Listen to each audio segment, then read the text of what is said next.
বাতাস শীতল অনুভব, আব্বু তবে বটের ছায়া পাখির কলরব।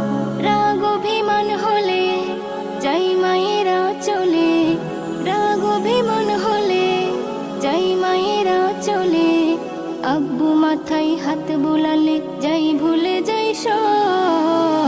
যদি হয় ভোরের বাতাস শীতল অনুভব, আব্বু তবে বটের ছায়া পাখির কলরব।